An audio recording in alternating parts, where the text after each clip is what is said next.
Hello everyone, Dylan Kurosaki here, and we are back with some more, you guessed it, Five Nights at Freddy's, the Silver Eyes.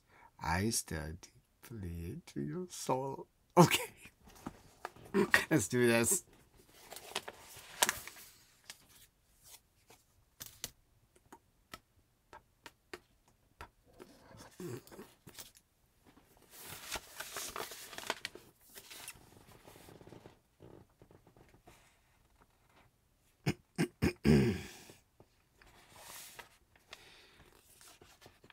We are going to start with he nodded at her with an absent smile and went back to his work. Behind the creature gave another awful twitch.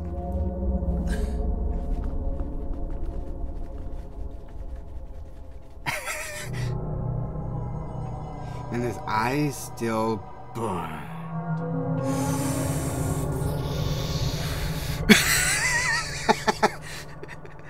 Imagine that's what the file sounds like. In FNAF 3. Charlie shivered and drew herself back to the present. She glanced behind her feeling exposed. She looked down and her gaze fixed on something. 3 windy space grooves and around. She knelt, thoughtful, and ran her finger over one of them. The gravel was scattered away. The marks worn heavily into the dirt. A camera strip of some sort. It was an unfamiliar thing to seen. The door to the workshop was cracked open, slightly inviting. She felt no desire to go inside, thank goodness. Quickly, she headed back to her car, but she stopped as soon as she settled into the driver's seat. Her keys were gone.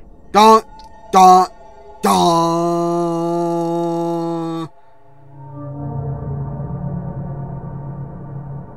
Had probably fallen out of her pocket somewhere inside the house. Oh dear Lord, hopefully there's no animatronics. She retraced her steps, merely glancing into the living room and kitchen before heading up to her bedroom. The keys were in a wicker chair beside Theodore the rabbit. She picked them up and lingered there for a moment, not quite ready to leave the room behind. She sat down on the bed. Stanley the unicorn had stopped beside the bed, as he always did, and as he sat, she patted him absently on the head. It had grown dark while she was outside, and the room was now casting the shadows.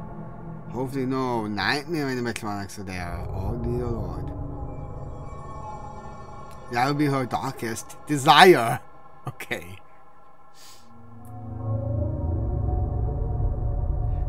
Somehow, without the bright sunlight, the toy's flaws and deterioration was thrown into sharp relief.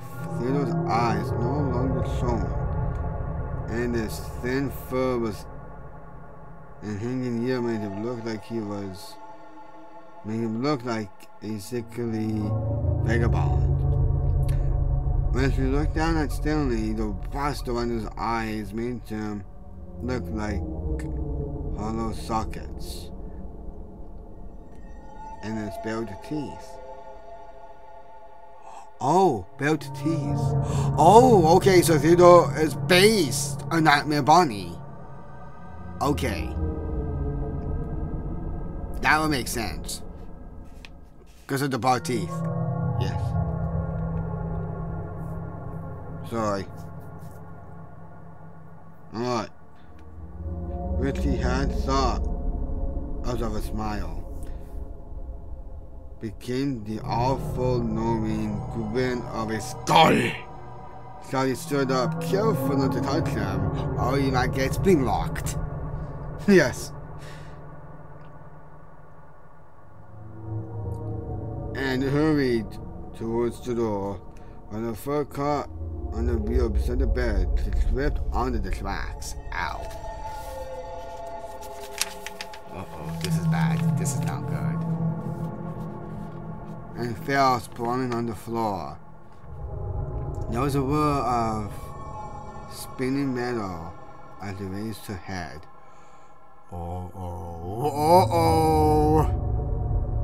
A small pair of feet appeared under her nose,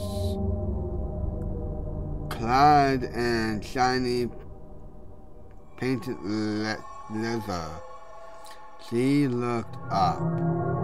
Those above her was Ella, staring down at her, silent and uninvited. Her glassy eyes were almost appearing to see. The teacup and saucer held out before her with a military stiffness. Okay, Ella is based on Baby. I get. Because this, I already know that this book is canon. And the names are actually, like, based on the cast. Like, Ella is based on Baby, and Theodore is based on Bonnie.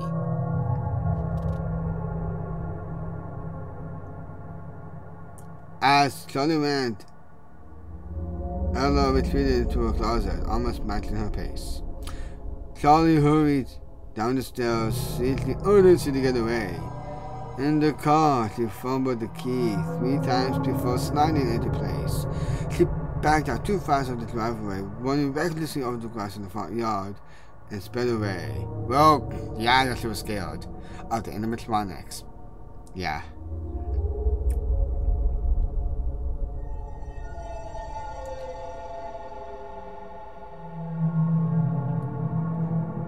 About after a mile, Charlie pulled over on the shoulder and turned the car off, staring straight ahead through the windshield. Her eyes focused on nothing. She forced herself to breathe slowly. She reached up and adjusted her rearview mirror so she could see herself. She always expected to see pain and anger and sorrow written on her face, but they never were. Her cheeks were pink and her face looked almost stiff like always. Her first week living with Aunt Jan. She heard same things over and over when Aunt Jan introduced her. What a pretty child, what a happy looking child she is.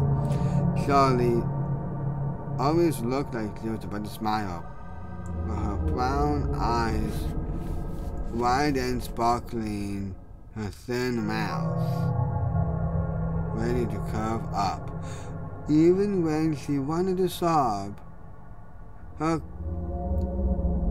incongruity, I can't say that word, incongruity, there we go, and her mouth was a mild betrayal. And what? Okay. She ran her fingers through her light brown hair as though she could probably fix its slight frizziness, and put the mirror back into position. She turned the car back and searched for a radio station, hoping music might bring her further back to reality. She flipped from station to station.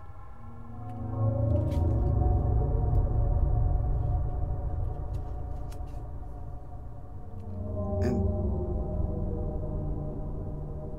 not really hearing any of them were playing, and finally she settled on AM broadcast. So would you like AM? So hold on, Charlie. Would you like M or FM? Sorry. Sorry,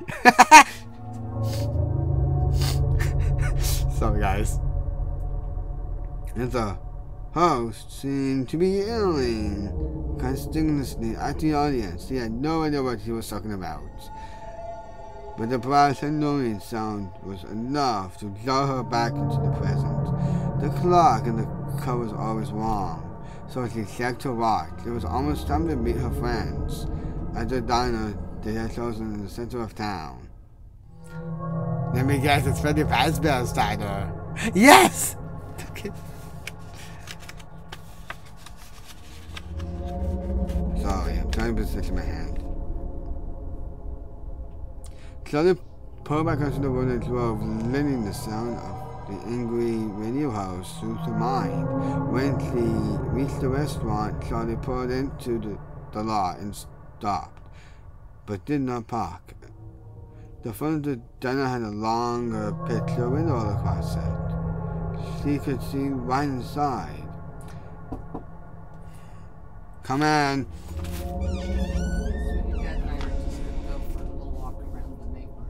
Okay. You want to come?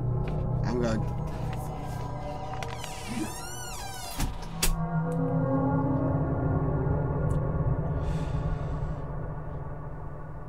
Dorothy had seen them for years. It took her only a moment to spot her friends through the glass.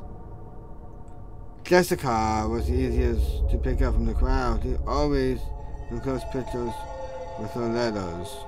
And right now, she looked exactly like her last photo. Even when she was clearly taller than the other boys and very thin. Though Charlie could not see her whole outfit. She was wearing loose white shirt with an embossed vest. Guys, Jessica is secretly Chica! That's Chica! Yeah. She had a brimmed hat, piece of glossy, shoulder-length brown hair with an enormous flower threatening to tip it off her head. She was dressed and excited about something as she spoke. Pizza! I'm sorry. Oh God, I'm sorry. I'm sorry. That's running through my head now. The two boys were sitting right next to her, facing her. Colton looked like an older version of his red-headed childhood self.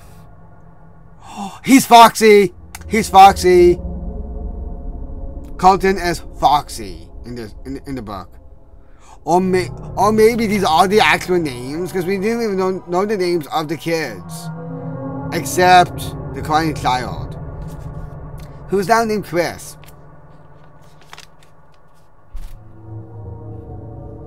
Yeah, the crying child now has a name, guys. His name's Chris. Yeah.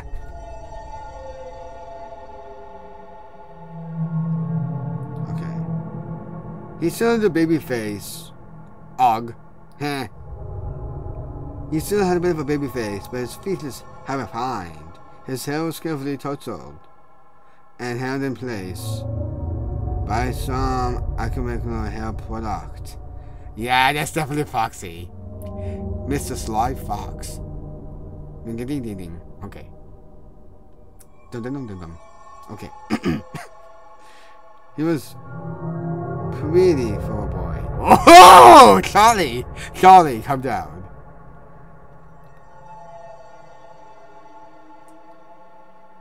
He was almost pretty for a boy, and he wore a black workout shirt. Though he doubted he ever worked out a day in his life. He slouched forward on the table, resting his chin on his hands. Beside him, John sat closest to the window. John had been that kind of child who got dirty before he even went outside. There would be paint on his shirt before the teacher handed out the watercolors, green stains on his knees before the king year, and playground dirt under his fingernails after he washed his hands. So I take it that he's Freddy then. John is Freddy, Jessica is Chica, Carlton is Foxy. Then who would be I wonder what animatronic Charlie became. Barney! Charlie is Barney in the book. Okay, that's good to know.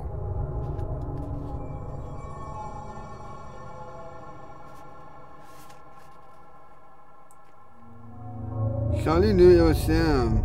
It had to be. But he looked completely different. The grubbiness of childhood had been replaced by something crisp, clean. Yep, Freddy confirmed. He's Freddy. End the book. End of the book. I think. Because we don't even know the names of those kids. He was neatly pressed, light green button-down shirt. Yep, Freddy. Yep, because Freddy had buttons. His sleeves rolled up and the collar open, preventing him from looking too uptight. He was sitting back comfortably in the booth, nodding enthusiastically. Enthusiastically, I can't say that word either. Wow. Apparently absorbing whatever Jessica was saying. Oh, I know why. Oh yes. Okay. The only concession to his homo self was his hair sticking up all over his head. He had a 5 o'clock shadow, a smug adult version of the dirt he has always covered himself as a kid. Johnny smiled to himself. John had been something like of a shadow crush. Okay, maybe Charlotte might be Chica. I'm not sure. I'm not sure though. But before either of them really understood what that meant, he gave her cookies from his Transformers lunchbox. And once in kindergarten, he took the blame when she broke the glass jar that had colored piece for arts and crafts. Oh, what a guy! What a guy! Aww. She remembered the moment when it slid from her hands and watched it fall. She could not have moved fast enough to catch it, but she could not have tried. She wanted to see it break. The glass hit the wood floor and shattered into 1,000 pieces. The beads scattered many colored among the shards. She thought it was beautiful. But then she started to cry. John had a note sent home to his parents. She told him, "Thank you." He had winked at her with irony beyond the years and simply said, "For what?"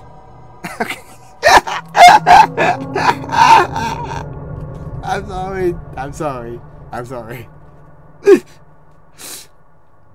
After that, someone was allowed to come to her room. Oh Lord, help me! So then, them kids! Dylan, them kids! Playmates!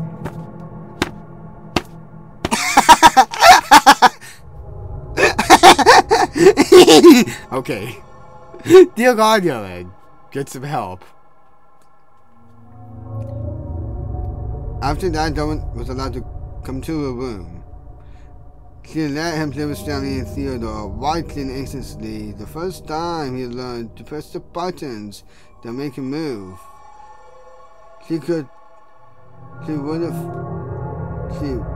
be crushed if he didn't like them, knowing intuitively that it would make her think less of him. They were her family, but John was fascinated as soon as he saw them. He loved mechanical toys, and so she loved him. Aww! Oh! Oh, this is making me cry! It's playing with my heartstrings. 2 years later, behind the tree of father's workshop.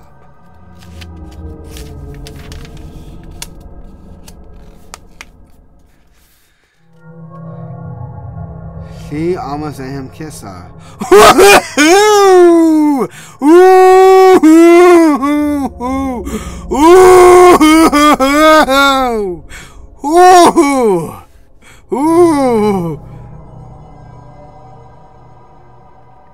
It didn't happen, and everything ended, at least for Charlie. Charlie shook herself first from her mind back to the present.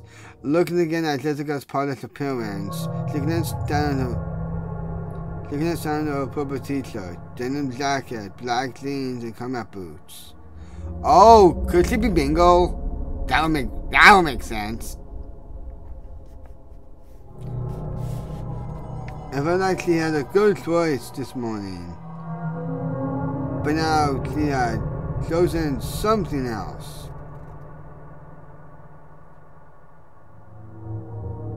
This is all you ever wear, she reminded herself.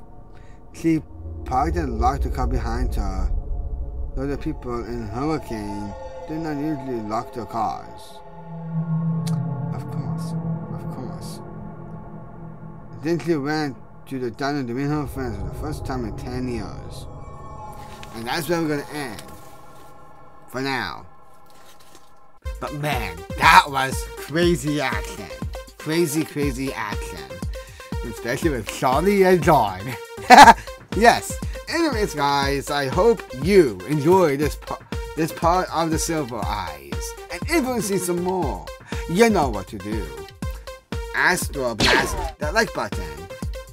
And keep relaxing, and don't stop believing. And most of all, I love all of you.